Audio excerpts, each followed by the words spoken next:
अथ विघ्ननाशकगणेशस्तोत्रम्। श्रीराधिका उवाच।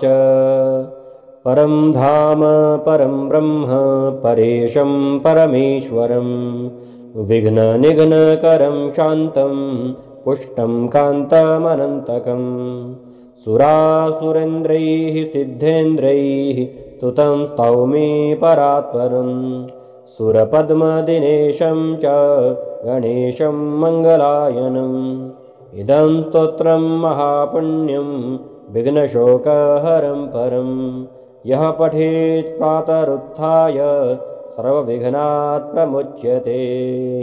इति श्रीब्रह्मवैवर्तपुराणे श्रीकृष्णजन्मखण्डे विघ्ननाशकगणेशस्तोत्रं सम्पूर्णम्।